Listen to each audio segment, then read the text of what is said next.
Imagine a power in America that doesn't live in the White House, doesn't give State of the Union speeches, and never faces an election night. It doesn't sign laws or appoint Supreme Court justices. It does something in many ways more persistent. It sets prices, shapes paychecks, reorganizes main streets, and rewires supply chains. This power sits in boardrooms and family trusts, steered by a dynasty most people couldn't pick out of a crowd. Meet the Waltons, the heirs to Walmart, whose quiet command over a retail empire gives them a kind of influence no president can truly match. Walmart is not just a store, it's an economic weather system.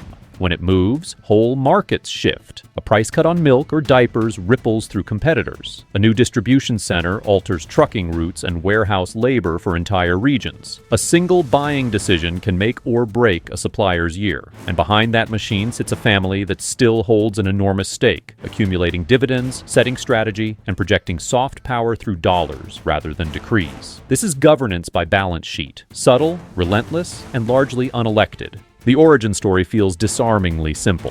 In 1962, Sam Walton opened a discount store with an obsession for low prices and a missionary zeal for efficiency. He hated waste, loved data before data was fashionable, and believed that scale, done right, could be a public good. He flew a small plane himself to surprise stores unannounced, prowled aisles with a notepad, and quizzed managers about shelf placement as if the fate of the company hinged on the cereal aisle. It often did. The formula: cut costs, cut prices, grow volume, repeat. In the process, Walmart didn't just ride the wave of American suburbia, it became one of the forces shaping it. By the time Sam Walton died in 1992, the blueprint was locked in, and the machine was running at a speed few companies could match. The family didn't sell out and disappear into private islands.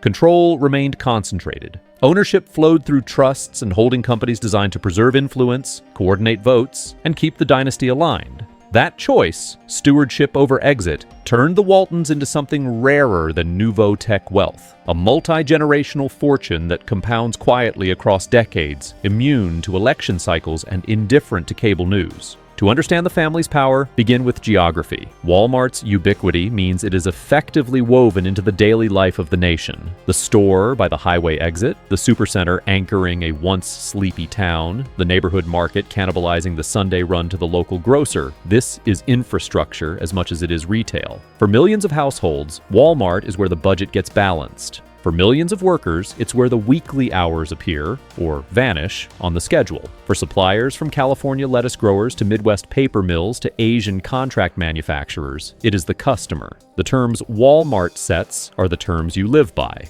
Scale grants leverage, and leverage quietly shapes policy without passing a bill. When a company touches that many jobs and that much shelf space, it becomes a constituency of its own. Local governments bend zoning, highways are widened, utilities extended, tax abatements negotiated, chambers of commerce reshaped around the gravitational mass of one anchor. This is the aura of indispensability, the knowledge that a single corporate decision can lift or rattle a county economy. The family's wealth, vast by any measure, does not sit idle. It is organized. The Waltons' share of Walmart, held in closely coordinated entities, produces a river of cash. That cash is reinvested, diversified, and deployed into ventures that extend the dynasty's reach beyond the checkout lane.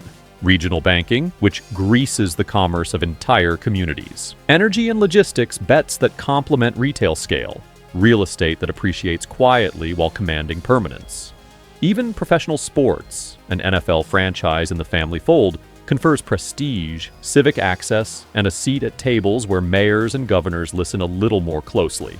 There is also the matter of narrative. The family's most potent microphone may not be a press conference, it is philanthropy. Through their foundation, the Waltons have poured billions into education reform, especially charter schools and school choice, funding facilities, networks, research, and advocacy. In the charitable language of outcomes and innovation, this money sets agendas. It tilts debates towards certain solutions, builds ecosystems of aligned organizations, and plants seeds that bear fruit long after grant cycles end. In conservation, their dollars rehabilitate rivers and watersheds, support scientific work, and underwrite coalitions where policy follows philanthropy's lead. None of this requires a vote. All of it moves the goalposts of what's possible and what's normal. Critics see a problem in that asymmetry. A president must persuade Congress, face courts, and answer to voters. A dynasty can steer by writing checks, tax-advantaged, permanent, and quiet. Supporters counter that in a country of private initiative, this is precisely how difficult problems get solved, by risk-takers willing to spend where bureaucracy stalls. Both observations can be true. What matters here is the shape of power. The Waltons demonstrate that in America, to govern is not only to legislate, it is to allocate. The family brand is restraint. In a culture that prizes spectacle, the Waltons have chosen the opposite. Minimal interviews, few public feuds, no flashy mansions blasted across social feeds. The luxuries are there. Jets, ranches, museum-grade art, but they are not the point. The point is continuity, quiet succession, the normalization of an empire that doesn't clamor for attention because it doesn't need it. If you read the minutes and the filings, you'll see the rhythm. Shares moved among trusts, directors rotated, strategy updated in language so calm it could be a weather report. The storms, labor activism, wage pressure, antitrust scrutiny, competition from e-commerce, arrive and pass. The family adjusts. The machine keeps humming.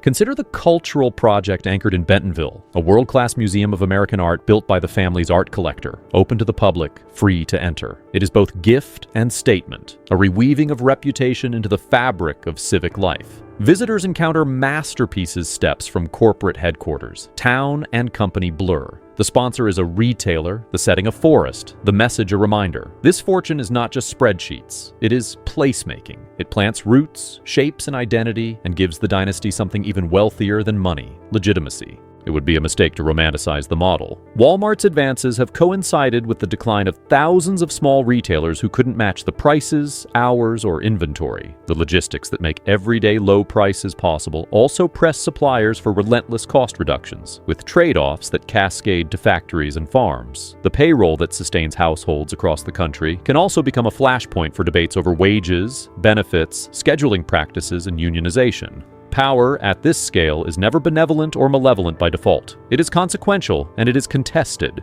Yet, even the contest underscores the central idea. If power is the capacity to shape outcomes, then the Waltons possess a form of power both vast and strangely invisible. It does not campaign, it does not tweet, it does not stand for re-election. It renews itself every time a barcode scans and a truck leaves a dock and a dividend clears into a trust.